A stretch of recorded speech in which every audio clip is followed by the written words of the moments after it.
তো এই গল্পের শুরুতে আমরা দেখতে পারি জংউ নামের একটা লোককে, যে কিনা 10 বছর জেল খাটার পরে আজকেই জেল থেকে বেরিয়েছে।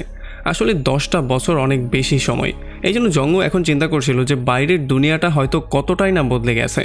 আমরা জানতে পারি জংউ আগে প্রফেশনালি একজন গ্যাংস্টার ছিল, আর 10 বছর আগে সে তার এন্টি গ্যাংয়ের অনেকগুলো মেম্বারকে একসাথে মারার জন্যই তাকে এই 10 বছরের শাস্তি দেওয়া হয়েছিল। আর এখন সে নিজেও জানে না সে 10 বছর পরে জেল থেকে বেরিয়ে কোথায় যাবে, কি করবে। যদিও 10 বছর আগে আন্ডারওয়ার্ল্ডের দুনিয়াতে জংউ একটা বিশাল বড় নাম ছিল, তাকে অনেকেই ভয় পেত, তার নাম শুনলে সবাই কাঁপত। কিন্তু এখন জংউর মনে হচ্ছে যে এই পুরো 10টা বছরে যেহেতু অনেক কিছুই বদলে গিয়েছে, হয়তোবা তার নামটাও মাটির সঙ্গে মিশে গিয়েছে, মানে এখন আর কেউ তাকে হয়তো মনেও রাখেনি। তবে যখন সে জেল থেকে বাইরে বেরিয়ে চলে আসে, তখন সে দেখতে পারে এখানে তার জন্য একটা দামি গাড়ি ওয়েট করছিল। এটা দেখার পরে সে ক্লিয়ারলি বুঝতে পারে যে হয়তোবা এইটা তার এক্স ক্রাইম পার্টনারই দিয়েছিল। আর যখন সে গাড়ির মধ্যে ভালো করে চেক করে, তখন সে জানতে পারে তার এক্স পার্টনার এই গাড়িটা তাকে গিফট দিয়েছে। আর এটা দেখার পরে সে এটা ক্লিয়ারলি বুঝতে পারে যে আসলে তার নামটা মাটির সঙ্গে মিশে যায়নি, হয়তোবা আন্ডারওয়ার্ল্ডের দুনিয়াতে এখনও তাকে মানুষ ভয় করে। আর তখন এদিকে আমরা জুরাই নামের একটা লোককে দেখতে পারি, যে কিনা আজ থেকে 10 বছর আগে জংউর ক্রাইম পার্টনার ছিল। আসলে এই 10 বছরে সে অনেক বড় একজন গ্যাংস্টার হয়ে গেছে, আর সে ইল্লিগাল ওয়েতে অনেক বেশি টাকাও ইনকাম করে ফেলেছে। যদিও জুরাই সমস্ত ইল্লিগাল কাজগুলোই করত, তবে তার সবচেয়ে বড় কাজ ছিল জোর করে মানুষের সম্পত্তি দখল করা। আর আমরা জানতে পারি সে এই সমস্ত কাজগুলো করার জন্য যেই কোনো কিছু করতে পারে, মানে তার মধ্যে নীতি নৈতিকতা বলতে কিছুই নেই। আসলে যদিও জুরাইও জংউকে একটা নতুন গাড়ি গিফট করেছে, তবে জংউ জেল থেকে বাইরে বেরিয়ে চলে এসেছে, এই জিনিসটা জুরাইও একেবারেই হজম করতে পারছিল না। এটা সবচেয়ে বড় কারণ হচ্ছে 10 বছর আগে তারা দুজন ক্রাইমের পার্টনার ছিল। এখন সে ভয় পাচ্ছে যে জংউ না আবার তার কাছে এসে এই পুরো 10 বছরের হিসাব কিতাব চেয়ে তার কাছ থেকে তার ভাগের অংশ দাবি করে বসে। এই জন্য সে তাকে মনে মনে হেট করা শুরু করে দিয়েছিল। তবে হেট করার পেছনে আরও একটা কারণও ছিল। সে জানতো যে জংউ খুবই ভালো একজন মানুষ, মানে যদিও সে খারাপ কাজগুলো করে, তবে তবুও সে কখনোই কারো ক্ষতি করার ট্রাই করে না। কিন্তু অন্যদিকে জুরাইও হচ্ছে এমন একটা বদমাশ যে কিনা তার কাজ করার জন্য যে কোনো কিছু করতে পারে। যে কারো রেপ, যে কারো মার্ডার, এমন কোনো হীন কাজ নেই যেটা সে করেনি, মানে তার মধ্যে বিবেক বলতে কিছুই নেই। এই জন্য তাদের দুজনের মধ্যে সবসময় লেগেই থাকে। যাই হোক, এখন আমরা দেখতে পারি জুরাইও এই সমস্ত ব্যাপারগুলো রাইজু নামের একটা লোকের সঙ্গে শেয়ার করছিল। আসলে রাইজু এই গ্যাংয়ের অনেক পুরনো একজন মেম্বার, আর এখন সে জুরাইওর রাইট হ্যান্ড হয়ে কাজ করছে। আসলে জংউ জেল থেকে বের হওয়ার জন্য এখন রাইজু অনেকটা ইনসিকিউর ফিল করা শুরু করে দিয়েছিল, কারণ তার ভয় ছিল যে জংউ এখানে এসে না আবার তার জায়গাটা দখল করে ফেলে। তো এরপরে তারা দুজন মিলে তাদের রানিং প্রজেক্ট নিয়ে কথাবার্তা বলা শুরু করে, যেটা আসলে ছিল এইটা। তারা বিশাল বড় বড় কিছু বিল্ডিং বানানোর জন্য এই পুরো জায়গাটাকে খালি করে ফেলেছে। তবে এখানে এখন পর্যন্ত একটা চার্চ দাঁড়িয়ে আছে, মানে তাদের অনেক বোঝানো সত্ত্বেও চার্চের ফাদার এই চার্চ এখান থেকে সরাতে একেবারেই রাজি ছিল না। এই জন্য জুরাইও রাইজুকে ওয়ার্ডার দিয়ে বলে দেয় যে 2 দিন সময় আমি তোমাকে দিলাম, এই 2 দিনের মধ্যে যেই কোনো ওয়েতে এই চার্চটাকে এখান থেকে সরাতেই হবে। তো এখন এই কাজটা করার জন্য তারা মাইক নামের একটা লোককে হায়ার করে। আমরা জানতে পারি মাইক হচ্ছে একজন সাইকোপ্যাথ, যে কিনা মানুষদেরকে মেরে অনেক বেশি মজা পেত। তাছাড়া মানুষদেরকে মারার জন্য সে প্রতিদিনই নতুন নতুন টেকনিকের ইউজ করত। এখন সে এসে চার্চের ফাদারের সঙ্গে মিট করে আর তাকে বলে যে আমি জীবনে অনেক অনেক বেশি পাপ করেছি, এখন আমি আপনার সামনে সমস্ত পাপগুলো স্বীকার করব, মানে আমি কনফেশন দেব। আর তাছাড়া আমি সেই পাপগুলোর কথাও স্বীকার করব যেই পাপগুলো আমি একটু পরে করতে যাচ্ছি। এখন যদিও ফাদার এগুলো শোনার পরে ক্লিয়ারলি বুঝতে পারে যে এই লোকটার মাথায় সমস্যা আছে, তবে সে এই জিনিসটা বিশ্বাস করতে চাইছিল না যে এত ভোলাবালা দেখা একটা লোক কাউকে মারতে পর্যন্ত পারে। এখন যখন তারা দুজন এখানে কথাবার্তাই বলছিল, তখন ইয়াং নামের একটা মেয়ে চলে আসে। আসলে আমরা জানতে পারি ইয়াং হচ্ছে গিয়ে মাইকেরই ক্রাইম পার্টনার, তারা দুজনে একসাথে সমস্ত ক্রাইমগুলো করে। ইয়াং এখানে এসে চার্চের মধ্যে একটা বোম রেখে দিয়ে চুপচাপ চলে যায়। আর তখন মাইক ফাদারের কাছে সমস্ত দোষগুলো স্বীকার করে, আর সে যে এখন তাকে মেরে ফেলবে এই ব্যাপারটাও স্বীকার করে। এইটা বলেই সে তাকে পেটানো শুরু করে। আর একটু পরে আমরা দেখতে পারি চার্চের মধ্যে বিশাল বড় একটা ব্লাস্ট হয়ে যায়, যেই জন্য পাদ্রির পাশাপাশি এই চার্চটাও জ্বলে পড়ে ছারখার হয়ে যায়। তবে যেহেতু সময় থাকতে মাইক বাইরে চলে এসেছিল, এই জন্য তার জীবনটা কোনো রকমে সেভ হয়ে যায়। এদিকে আমরা দেখতে পারি জং চলে আসে তার 10 বছর পুরনো গার্লফ্রেন্ড মিংয়ের সঙ্গে মিট করতে। আসলে আমরা জানতে পারি 10 বছর আগে তাদের বিয়ে করার প্ল্যানিং ছিল, তবে মিং কোনোভাবেই তাকে বিয়ে করতে চাইছিল না, এই জন্য কারণ সে একজন গ্যাংস্টার ছিল।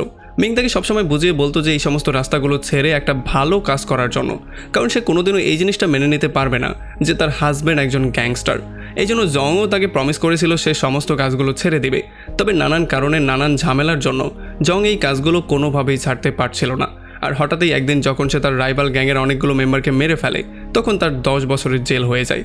আর এই বিগত 10টা বছর যাবৎ মিং তার সাথে কোনোদিনও কন্ট্যাক্ট করারও ট্রাই করেনি।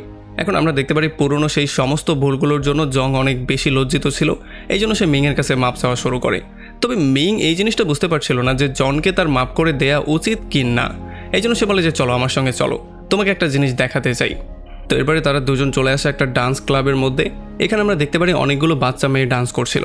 এখানে মেইন একটা বাচ্চা মেয়ের দিকে ইশারা করে তাকে বলে যে এই মেয়েটা হচ্ছে আমাদের মেয়ে। আর তখন এই ব্যাপারটা আমরা জানতে পারি যে আজ থেকে 10 বছর আগে যখন জংও জেলে গিয়েছিল তখন তার গার্লফ্রেন্ড মিং প্রেগনেন্ট ছিল। তবে যেহেতু তার এই সমস্ত কর্মকাণ্ডের জন্য মিং তার উপরে প্রচণ্ড রাগ করেছিল, এই জন্য সে তার থেকে এই জিনিসটা লুকিয়েছিল। এখন মিং তাকে বলে যে যদি তুমি আমাদের দুজনকে আপন করে পেতে চাও তাহলে এই গ্যাংস্টারের দুনিয়া থেকে তোমাকে সম্পূর্ণ বিদায় নিতে হবে, মানে এই কাজগুলো তোমাকে সম্পূর্ণরূপে বাদ দিতে হবে। এখন এই সমস্ত ব্যাপারগুলো শোনার পরে জংও যদিও একটু শক্ট হয়ে গিয়েছিল, তবে সে এই জিনিসটা চিন্তা করে হ্যাপি ছিল যে 10 বছর পরে হলেও মিং এখন পর্যন্ত তার জন্য ওয়েট করছে আর তার ভুলগুলো শুধরানোর একটা দ্বিতীয় সুযোগ দিয়েছে। তো এরপর একটা ফ্ল্যাশব্যাক সিনে আমাদেরকে দেখানো হয় সেই দৃশ্যটা যেই কারণে জংকে 10 বছর জেল কাটতে হয়েছে। আসলে আমরা জানতে পারি তাদের রাইভাল গ্যাংয়ের সঙ্গে মিলে তাদের গ্যাংয়ের কিছু মেম্বার কাজ করা শুরু করেছিল। এই জন্য জুরাইয়ের কথাতে জং তাদের সবাইকে শেষ করে দেওয়ার প্ল্যানিং করেছিল। তবে একটা পর্যায়ে জুরাইকে বাদ দিয়ে সে একাই চলে গিয়েছিল সেই গ্যাংয়ের সঙ্গে ফাইট করতে, আর একাই সে সবাইকে শেষ করে দিয়েছিল। এরপর যখন তাকে ধরে কোর্টে তোলা হয়েছিল তখন সে কখনোই জুরাইয়ের নাম সামনে আসতে দেয়নি। এই জন্য জংকে একাই পুরো 10টা বছর শাস্তি ভোগ করতে হয়েছে। তো এরপরে গল্প আবারও প্রেজেন্টে ব্যাক করে, আর এখন আমরা দেখতে পারি ফাইনালি জংও সিদ্ধান্ত নিয়ে ফেলেছে সে আন্ডারওয়ার্ল্ড দুনিয়া থেকে সম্পূর্ণ নিজেকে বিচ্ছিন্ন করে ফেলবে, মানে এই সমস্ত কাজগুলোর মধ্যে সে আর কখনোই থাকবে না। এই জন্য সে চলে আসে তার পুরনো পার্টনার জুরাইয়ের সঙ্গে মিট করার জন্য। তবে মধ্যে যাওয়ার সঙ্গে সঙ্গে তাকে প্রথমেই ফেস করতে হয় রাইজোকে। আসলে যদিও রাইজো একটা সময় তার জুনিয়র ছিল, কিন্তু এখন যেহেতু সে গ্যাংয়ের ইম্পর্টেন্ট একজন মেম্বার, এই জন্য তার অ্যারোগেন্সি একটু বেড়েই গিয়েছিল। সে জংওকে অপমান করার ট্রাই করে, তার পাওয়ার দেখানোর ট্রাই করে। তবে জংও এই জিনিসটা খুব ভালো করেই জানতো যে এই সমস্ত ছোটোখাটো পুঁটি মাছগুলো শুধুমাত্র হালকা পাতলা লাফ খাপ দিয়েই নিজেদেরকে বড় প্রমাণ করার ট্রাই করে। এই জন্য জংও তাকে বাচ্চা মনে করে সাইডে চাপিয়ে দেয় আর সোজা চলে যায় জুরাইয়ের সঙ্গে মিট করার জন্য। এখানে জুরাইও তাকে দেখার পরে ফেক খুশি হওয়ার নাটক করা শুরু করে। তবে আমরা দেখতে পারি জংও তাকে স্পষ্ট ভাষায় বলে দেয় যে আমি এই গ্যাংয়ের সাথে আর কোনোভাবে সম্পর্ক রাখতে চাই না, বরং আমি আন্ডারওয়ার্ল্ডের সাথেও কোনো সম্পর্ক রাখতে চাই না। আমি এই সমস্ত কাজগুলো ছেড়ে দিয়ে ভালো মানুষের মতো লাইফ লিড করতে চাই। তবে এই সমস্ত ব্যাপারগুলো শোনার পরে জুরাইও পুরোপুরিভাবে শকটি হয়ে গিয়েছিল। আর এই প্রফেশনে যেমনটা হয় চায়ের চেয়ে কেতলি বেশি গরম থাকে, ঠিক তেমনি জুরাইউর থেকে রাইজোর মাথা বেশি গরম হয়ে যায়। এই জন্য সে পুরনো কিছু প্রতিশোধ নেওয়ার জন্য, মানে হিসাব কিতাব বরাবর করার জন্য জংউর মুখের মধ্যে ঘুষি মারা শুরু করে। যদিও জংউ চাইলে 2 সেকেন্ডের মধ্যেই তার খেলা এখানেই শেষ করে দিতে পারত, তবে জংউ এই জিনিসটা খুব ভালো করেই জানতো যে এই সমস্ত চামচাদের পেছনে যদি সে সময় নষ্ট করে তাহলে সে তার আসল লক্ষ্যে কোনোদিনও পৌঁছাতে পারবে না, মানে সেই গ্যাং থেকে বেরোতে পারবে না। এই জন্য সে চুপচাপ এখানে দাঁড়িয়েছিল। তো এখন এই সমস্ত ব্যাপারগুলো দেখার পরে জুরাইও এই জিনিসটা ক্লিয়ারলি বুঝে গেছে যে এখন জংউ পুরোপুরিভাবে বদলে গেছে। এই জন্য সে তার সাথে বেশি ঝামেলা না করে গ্যাং ছাড়ার পারমিশন তাকে দিয়ে দেয়। আর যখন জংউ এখান থেকে চলে যাওয়ার ট্রাই করছিল তখন জুরাইও তার পুরনো হিসেবের কিছু টাকাও তাকে দেওয়ার ট্রাই করে। তবে জংউ তাকে এইটা বলে সরাসরি না করে দেয় যে এগুলো পাপের টাকা, এগুলো আমি ভুলেও নিতে পারবো না। এটা বলে সে সেখান থেকে বেরিয়ে চলে যায়। তবে জুরাইউর এখনও তার উপরে সন্দেহ হচ্ছিল। সে চিন্তা করছিল যে জংউ গ্যাং ছেড়ে দেওয়ার নাটক করছে কিনা। এই জন্য সে রাইজোকে অর্ডার দিয়ে বলে পরবর্তী 2-3 মাস তার কর্মকাণ্ডের উপরে নজরদারি করার জন্য। আর তখন এদিকে আমরা মিংকে দেখতে পারি যে কিনা একটা হসপিটালে ছিল। আসলে তখন আমরা জানতে পারি তার ক্যান্সার হয়েছে। তবে মিং এই জিনিসটা কোনোভাবেই চাইছিল না যে তার ফ্যামিলির কোনো মেম্বার এই জিনিসটা জানুক, বিশেষ করে তার মেয়ে এটা জানুক। এই জন্য সে তার মেয়ের সামনে সবসময় হ্যাপি থাকার ট্রাই করতো, তার মেয়ে যাতে কিছু বুঝতে না পারে সেই ব্যাপারে সর্বোচ্চ সতর্ক থাকতো। এদিকে সন্ধ্যাবেলায় জংও চলে আসে তার পুরনো একটা বন্ধুর সঙ্গে মিট করার জন্য। আসলে তার বন্ধু একটা সময় তাদের গ্যাংয়ের হয়েই কাজ করতো। এখানে যখন সে কথাবার্তা বলে তখন হঠাৎই তার ঘাড়ে একটা পোড়া চিহ্ন সে দেখতে পারে। আর যখন এটার ব্যাপারে সে তাকে জিজ্ঞেস করে তখন সে বলে যে আজ থেকে 2 বছর আগে যখন আমি গ্যাংটা ছেড়ে দিয়েছিলাম তখন জুরাইউর লোকজন আমাকে মেরে ফেলার ট্রাই করেছিল। তবে কোনো রকমে আমি তাদেরকে ফাঁকি দিয়ে চায়নাতে পালিয়ে গিয়েছিলাম। এই কিছুদিন আগেই আমি আবারও কোরিয়াতে ব্যাক করেছি। এখন এই সমস্ত ব্যাপারগুলো শোনার পরে জংউরও সন্দেহ হয়ে যায় যে আজকে আমি নিজেও গ্যাংটা ছেড়ে দিয়ে চলে আসলাম, এখন তার লোকজন না আমাকেও মেরে ফেলার জন্য টার্গেট করে। তো এরপরে যখন এখান থেকে বেরিয়ে জংউ তার বাসার দিকে ব্যাক করছিল তখন হঠাৎই রাইজু তার লোকজন নিয়ে তার সামনে চলে আসে। আসলে সে তাকে কনভিন্স করার ট্রাই করছিল যাতে করে সে আবারও তাদের গ্যাংয়ে জয়েন করে তাদের জন্য কাজ করা শুরু করে। এটার পেছনে একটা কারণ এটাও ছিল কারণ রাইজো চাইছিল জংও তার আন্ডারে কাজ করুক, কারণ একটা সময় জংওর অনেক বেশি দাপট ছিল, তখন রাইজো তাকে অনেক বেশি হিংসা করত। তবে জংও তাকে এই জিনিসটা ক্লিয়ার করে বলে দেয় যে দেখো, এই সমস্ত খুন খারাপের মধ্যে আমি আর কোনোভাবেই যেতে চাই না, আমি তোমার কেন অন্য কোনো গ্যাংয়ের জন্য কাজ করতে রাজি না। তবে তখন রাইজো তাকে জিজ্ঞেস করে যে তুমি তোমার পুরনো বন্ধুর সঙ্গে কেন গিয়ে মিট করেছো, সে তো আমাদের গ্যাংয়েরই একজন মেম্বার ছিল, এমনটা তো না যে তোমরা দুজন মিলে আমাদের বিরুদ্ধে কিছু একটা প্ল্যানিং করছো। তবে তখন আবার জংও এই বলদকে বুঝিয়ে বলে যে দেখো, আমি এই সমস্ত কাজগুলো পুরোপুরিভাবে ছেড়ে দিয়েছি, এমনকি কাউকে মারার মতো পাপের কাজ আর আমি কোনোদিন করতেও চাই না।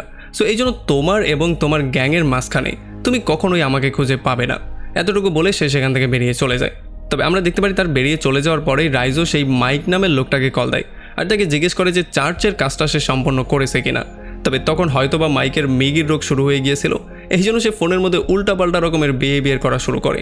তবে একটা পর্যায়ে সে গিয়ে তাকে বলে দেয় যে চার্চের সেই কাজটা সে সকালবেলায় কমপ্লিট করে ফেলেছে।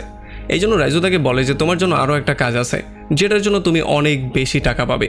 সে বলে তোমাকে জংও নামের একটা লোককে মারতে হবে, তবে এই জিনিসটা খেয়াল রাখতে হবে যে যাতে করে এই সমস্ত ব্যাপারগুলো এক্সিডেন্ট মনে হয়, মানে কেউ যাতে করে সন্দেহ করতে না পারে।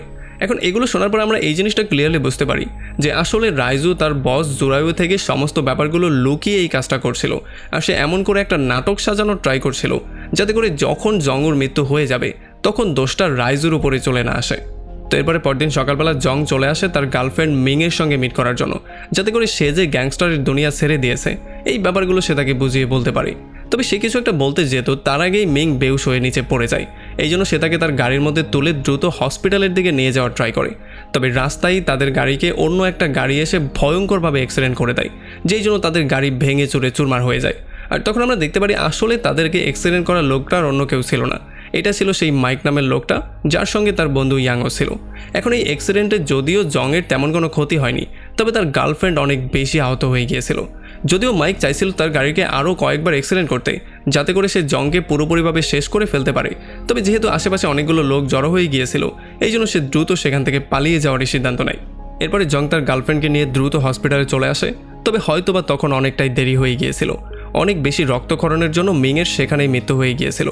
এখন এই সমস্ত ব্যাপারগুলোতে জংয়ের মাথা প্রচণ্ড গরম তো হয়ে যায়, তবে সে এই জিনিসটাও জানতো যে তার যেই ফ্যামিলিটা সে স্টার্ট করতে যাচ্ছিল সেই ফ্যামিলিটা আস্তে আস্তে করে ডিস্ট্রয় হয়ে যাচ্ছে, আর এখন তার মেয়ের সে ছাড়া আর কেউই নেই।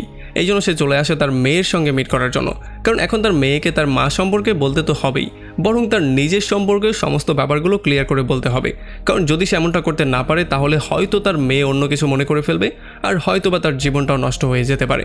এই জন্য যখন সে তার মেয়ের সঙ্গে মিট করতে তার বাসার সামনে চলে আসে তখন হঠাৎই মাইক একটা রাইফেল নিয়ে চলে আসে আর জংয়ের উপরে পাগলের মতো গুলি করা শুরু করে।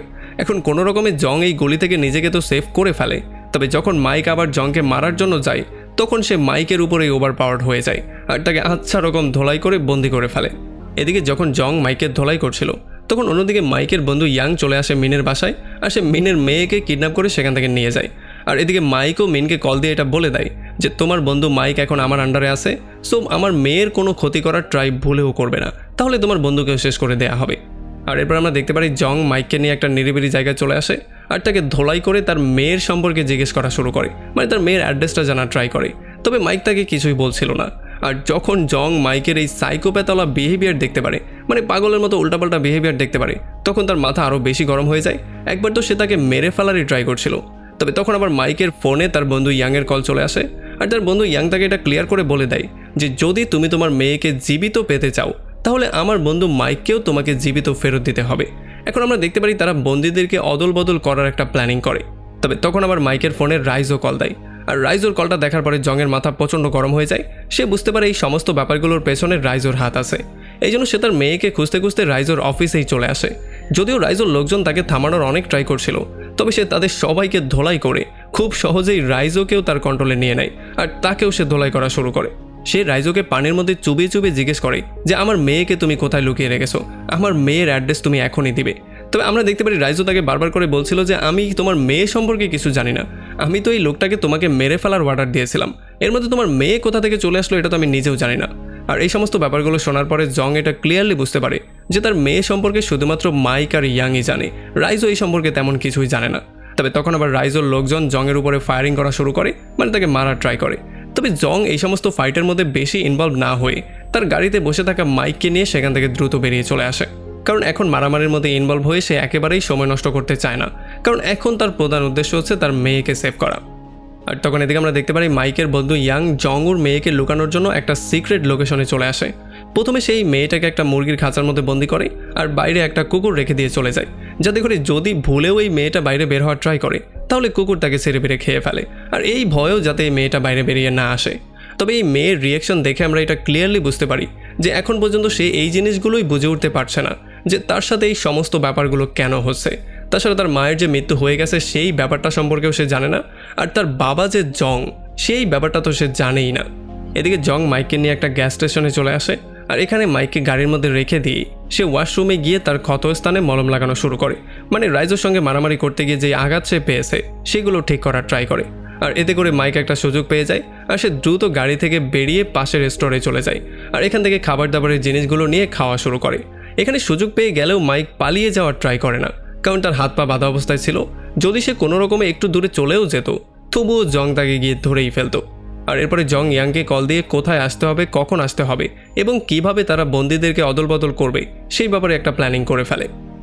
এদিকে যখন জুরাই জানতে পারে রাইজো প্ল্যানিং করেছিল জংউকে মারার জন্য, তাও আবার তাকে না জানিয়ে, তখন সে তাকে আচ্ছা রকম করে ধোলাই করা শুরু করে, কারণ সে তার প্ল্যানিংয়ে সফল তো হতে পারেই নি, বরং জংউর জন্য তার অফিসেরও 12টা বেজে গেছে। এই জন্য সে তাকে ধোলাই করে লাস্ট একটা সুযোগ দেয়।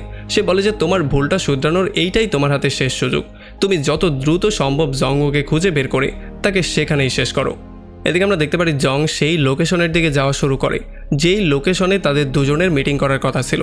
আসলে জং চাইছিল যে কোনো ওয়েতে মাইককে দিয়ে তার মেয়েকে সেভ করতে। তবে অন্যদিকে আমরা দেখতে পারি মাইকের বন্ধু ইয়াংয়ের প্ল্যানটা একটু ভিন্ন হয়েছিল। সে তার সঙ্গে মিট করতে যাওয়ার আগে সেলফ মেড কিছু বোম বানিয়েছিল, যাতে করে এই বোমগুলোর ব্লাস্ট করিয়ে সে জংকে ধোকা দিয়ে তার বন্ধু মাইককে সেখান থেকে ফ্রি করতে পারে। মানে সে চাইছিল সাপও মারতে আবার লাঠিও না ভাঙতে, মানে মেয়েটাও যাতে তার হাতে রয়ে যায় আর তার বন্ধু মাইকও সেভ হয়ে যায়। তবে সে হয়তো এই জিনিসটা জানতো না যে সে কার সাথে পাঙ্গা নিতে যাচ্ছিল। তো এরপরে যখন জং ফাইনালি সেই লোকেশনে এসে ইয়াংয়ের জন্য ওয়েট করা শুরু করে, তখন মাইক তাকে ডিস্টার্ব করার জন্য তাকে একটার পর একটা সাইকোপ্যাথ গল্প বলা শুরু করে। আর একটু সুযোগ পাওয়ার পরেই সে গাড়ির দরজা খুলে দৌড়ে পালিয়ে যাওয়ার ট্রাই করে। আর ততক্ষণে এখানে ইয়াংও চলে এসেছিল, আর তারা দুজন মিলে জংকে ফাঁকি দিয়ে পালিয়ে যেতে কিছুটা সফলও হয়ে যায়। তবে জংও তাদেরকে ফলো করা শুরু করে, কিন্তু আমরা দেখতে পারি ইয়াং ফুললি প্রিপারেশন নিয়ে এসেছিল। সে একটার পর একটা বম জংয়ের গাড়ির উপরে মারা শুরু করে। তবে তাদের এই প্ল্যান প্রোগ্রাম সমস্ত কিছুই জং ফেল করে দেয়, আর একটা সময় তার গাড়ি দিয়ে অ্যাক্সিডেন্ট করে তাদের দুজনকে সে ধরেই ফেলে। তবে আমরা দেখতে পারি তারা দুজন নিজেদেরকে এতটাই চালাক মনে করত যে এখানে ধরা পড়ে মার খাওয়ার পরেও তারা তার মেয়ের সম্পর্কে কোনো তথ্যই দিচ্ছিল না। এই জন্য জংও তার কাঁধের মধ্যে গুলি করে দেয়, আর এতে করে তারা দুজন অনেক বেশি ভয় পেয়ে যায়, কারণ এখন তারা এটা ক্লিয়ারলি বুঝে গিয়েছে যে এই লোকটা আমাদেরকে মারতেও পারে। আর তখন এদিকে আমরা দেখতে পারি জংউর মেয়ে আস্তে আস্তে করে সেই খাঁচা থেকে বাইরে বেরিয়ে চলে আসে, আর যখন সে একটু সামনে আগায় তখন সেখানে থাকা সেই কুকুরটাও তাকে ফলো করা শুরু করে। তবে যখন জংউর মেয়ে দৌড়ে সেখান থেকে পালিয়ে যাওয়ার ট্রাই করছিল, তখন এই কুকুরটা ভয়ঙ্কর রূপে এসে তার উপরে আক্রমণ করার ট্রাই করে। তবে একেবারে শেষ মুহূর্তে এখানে একটা অপরিচিত লোক এসে সেই কুকুরটাকে মেরে তাকে কোনো রকমে সেভ করে। এখন এই লোকটাকে দেখার পরে জংউর মেয়ে একটু স্বস্তির নিঃশ্বাস ফেলে, কারণ তার মনে হচ্ছিল যে হয়তোবা এই লোকটা তাকে সেভ করার জন্য এসেছিল। তবে আসলে ব্যাপারটা এমনটা ছিল না। এই লোকটা ছিল রাইজোরই একটা সিরিয়াল কিলার, যাকে কন্ট্যাক্ট দেওয়া হয়েছিল জংউর পাশাপাশি মাইক এবং ইয়াংকেও শেষ করে দেওয়ার জন্য। তবে এতক্ষণে মাইককে নিয়ে জংও এই পর্যন্ত চলে এসেছিল। তবে এই লোকটাকে দেখার পরে মাইক তাকে ভুল বোঝা শুরু করে। তার মনে হচ্ছিল যে হয়তোবা জংওকে মারার জন্য এই লোকটা তাকে সাহায্য করবে, এই জন্য খুবই ক্যাজুয়ালি সে তার সাথে বিহেভ করা শুরু করে। তবে একটু পরেই সে তার এই ভুলটাকে ভেঙে দেয়, সে তার মাথায় জোরে একটা বাড়ি মেরে দেয়, যেই জন্য মাইক এখানে বেহুশ হয়ে পড়ে যায়। আর এরপরে সে গিয়ে ফেস করে জংওর সঙ্গে। তবে এই লোকটার সঙ্গে মারামারিতে জেতা জংওর জন্য এতটাও ইজি ছিল না, কারণ এই লোকটা ছিল একজন ট্রেন ফাইটার। এই জন্য সে জংওকে আচ্ছা রকম করে ধোলাই করে তাকে পুরো আদমরার মতোই করে ফেলে। তবে একটা পর্যায়ে গিয়ে জংও তার থেকেও নিজের পেছন ছাড়িয়ে ফেলে, মানে তাকেও সে কোনো রকমে মেরেই ফেলে। এরপর সে সময় নষ্ট না করে তার মেয়েকে সেভ করতে চলে যায়। আর যখন তার মেয়েকে খাঁচা থেকে বের করে সে এখান থেকে চলে যাচ্ছিল, তখন আমরা দেখতে পারি সঠিক সময় পেয়ে মাইকও এই বিল্ডিং থেকে পালিয়ে চলে গিয়েছিল। তবে যখনই জং বাইরে আসছিল তখনই এই বিল্ডিংয়ের মধ্যে ব্লাস্ট হওয়া শুরু হয়ে যায়। আর এই ব্লাস্ট থেকে বাঁচার জন্য জংও তার মেয়েকে নিয়ে সেখানে বানানো সুইমিং পুলের মধ্যে লাফ দিয়ে দেয়। আর তখন এদিকে আমরা দেখতে পারি মাইক আর ইয়াং জংউর গাড়িটা নিয়ে সেখান থেকে পালিয়ে চলে আসে। আসলে সেই বিল্ডিংটা ব্লাস্ট করা থেকে এই কারটা চুরি করার প্ল্যানিংগুলো করার পরে, মানে সফলভাবে সম্পন্ন করার পরে তারা দুজন অনেক বেশি হ্যাপি ছিল। তবে তাদের এই খুশি বেশিক্ষণ টিকতে পারে না। খুব শীঘ্রই একটা বড় গাড়ি এসে তাদের গাড়িটাকে অ্যাক্সিডেন্ট করে দেয়, যেই জন্য তাদের গাড়িটা উল্টে যায় আর তারা দুজন অনেক বেশি আহত হয়ে যায়। আর তখন এই ব্যাপারটা আমরা জানতে পারি যে এই গাড়িটাকে অ্যাক্সিডেন্ট করার লোকটা আর অন্য কেউ ছিল না, সেটা ছিল রাইজো নামের সেই লোকটা। আসলে সেই কাজটা এই জন্য করেছিল কারণ তার মনে হচ্ছিল এই গাড়ির মধ্যে হয়তো জংও বসে আছে। তবে যখন সে গাড়ির কাছে এসে মাইক আর ইয়ংকে দেখতে পারে তখন সে অনেক বেশি আপসেট হয়ে যায়। আর এরপর সে মাইককে জিজ্ঞেস করে যে জনুর সাথে তুমি কি করেছো। তখন মাইক হাসতে হাসতে বলে যে জনু এবং তার মেয়ে তাদের দুজনকেই আমি শেষ করে দিয়েছি, এখন তুমি আমাকে দ্রুত হসপিটালে নিয়ে যাও আর আমার যেই বাকি টাকা আছে সেটাও আমাকে পেমেন্ট করে দাও। তবে এগুলো শোনার পরে রাইজও তাকে নিয়ে হাসা শুরু করে। সে বলে যে একবার কাজ শেষ হয়ে যাওয়ার পরে তোমাদের মতো লোকজনের আন্ডারওয়ার্ল্ডের দুনিয়াতে কোনো দামই নেই। এইটা বলেই সে তাকে যখনই তার পিস্তল দিয়ে শ্যুট করতে যাচ্ছিল তখন হঠাৎই ইয়াং তাকেই শ্যুট করে দেয়। আসলে সে এই জিনিসটা গেসও করতে পারেনি যে ইয়াংয়ের কাছেও একটা গান আছে। মানে এখন সিচুয়েশন এখানে এমন দাঁড়িয়েছে যে তারা তিনজনই গুরুতর আহত অবস্থায় আছে। যদি দ্রুত তাদেরকে হসপিটালে নিয়ে যাওয়া না হয় তাহলে তাদের তিনজনেরই মৃত্যু হয়ে যাবে। আর একটু পরে আমরা দেখতে পারি জংও তার মেয়েকে নিয়ে এই পর্যন্ত চলে আসে। আর তাদের এই অবস্থা দেখার পরে সে এটা ক্লিয়ারলি বুঝতে পারে যে আসলে এখানে কি হয়েছিল।